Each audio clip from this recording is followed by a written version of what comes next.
Let's now move on to other of our top focuses on WION at this hour. Iran has a new president. Hardliner Ebrahim Raisi is now the number 2 in the country. He is perceived to be very close to the supreme leader Ayatollah Ali Khamenei.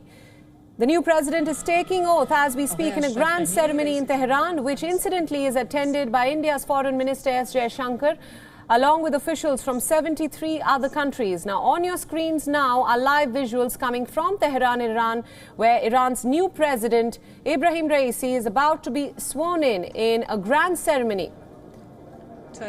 Remember, the ultra-conservative former judiciary chief began his 4-year mandate earlier this week, and he was inaugurated by the supreme leader of Iran, Ayatollah Ali Khamenei.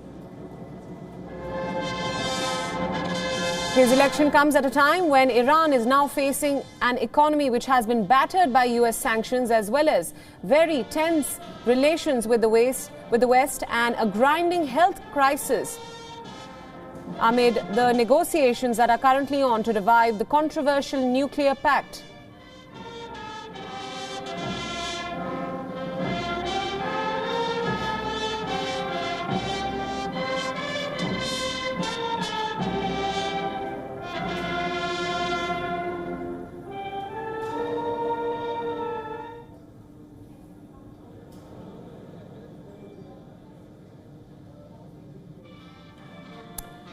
Once again, for all those viewers who are tuning into WION now, these are live visuals coming in from Tehran in Iran, where Iran's new president, Ebrahim Raisi, is about to be sworn in, and India's External Affairs Minister S. Jaishankar is in attendance at this grand ceremony. For more updates about this news development, we are now being joined by our principal diplomatic correspondent, Siddhant Sibal. Siddhant, thanks for joining us. Now, Iran's new president is being sworn in a grand ceremony as we speak. Tell us a little bit about the challenges ahead for Iran on a global stage, and what kind of impact will this hardline president have on Iran's future? Well, there are always challenges for the new leadership, and this time, of course, the focus remains on ties with Washington. The sanctions which were put on the country, the economy, of course, remains a major worry because of the sanctions. There have been significant impacts on the economic growth of the country, and India, of course, is another country in the region that could see a major uptick in the relationship, given the fact that the Indian External Affairs Minister is in Tehran. This is his second visit to the country in a matter of a month.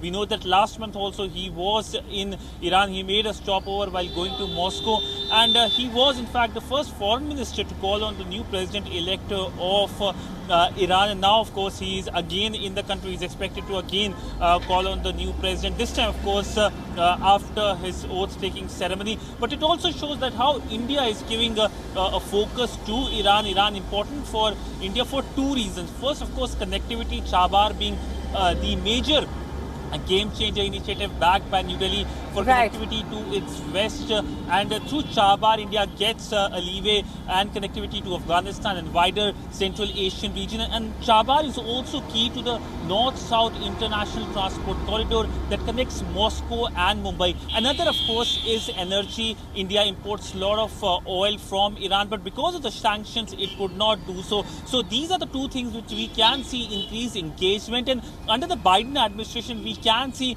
a little let up when it comes to the sanction, and that is why earlier this year we know that India sent cranes for the Chabahar port, and of course the visits as well. Currently, of course, the Indian External Affairs Minister is there. In fact, short while ago, Indian External Affairs Ministry in its briefing, the weekly briefing, talked about the historical relationship two countries share. Right. Now, Siddhant, I want to talk a little more in depth about the India and Iran relationship. As you just mentioned, we know that India's External Affairs Minister Jaishankar is at this ceremony as we speak. So how will Raisi's election impact India and its ties with Iran going forward, especially because India happens to be a close ally of the United States, and we know that ties between Iran and the US are strained?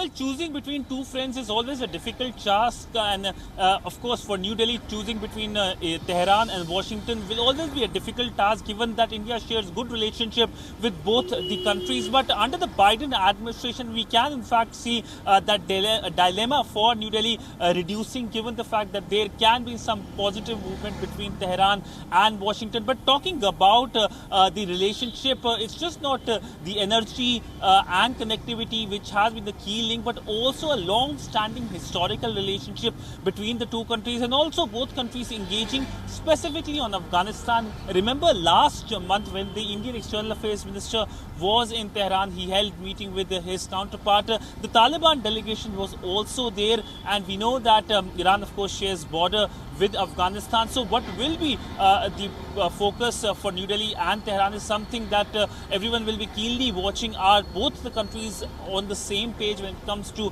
situation in Afghanistan? We know Tehran has been openly dealing with Taliban. It is of course unthinkable here in New Delhi, even though there are reports of India engaging with Taliban. But Afghanistan remains a worry for both countries, and how situation develops in Afghanistan can impact both countries very, very directly. So Afghanistan is something we can see engagement on between the two countries, but also big focus will be on the high-level engagement. Perhaps a visit by either of the two sides could be something that can be offering. That of course depends on the COVID crisis between globally and in the two countries.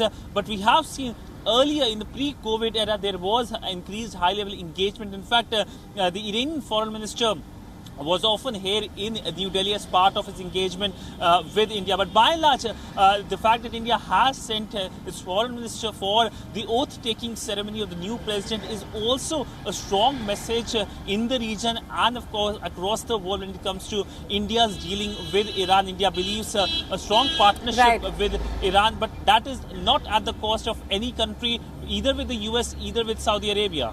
Right, Siddhant, let's talk about the very controversial nuclear pact as of now. We know that ties between the US and Iran have been very strained, and in fact the US has condemned the election of Raisi, who happens to be a hardline president.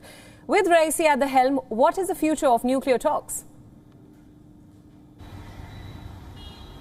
Well, it is up to the new leadership to decide on the development, but we know that India, when it comes to India's stance, India of course is not part of the nuclear talks, but as a president of the United Nations Security Council, as a member of the United Nations Security Council, non-permanent member, India has been calling for engagement, a peaceful engagement when it comes to the nuclear deal, which of course involves the US and Iran and the European countries as well. But by and large, when it comes to the nuclear policy, it is up to the Iranian leadership to decide the next step. We know that US is against the entire development, but we also know that it was the Trump administration that in a sense increased the stakes by of course withdrawing from the nuclear deal. Will Biden administration undo the damage done by the Trump administration is something that we will get to know in next few months. And of course, how the new leadership engages with Washington is something that is being closely watched. Right, Siddhant, thank you so much for joining us on WION in this hour, and thank you for all your inputs on this story. WION World is One is now available in your country. Download the app now and get all the news updates on the move.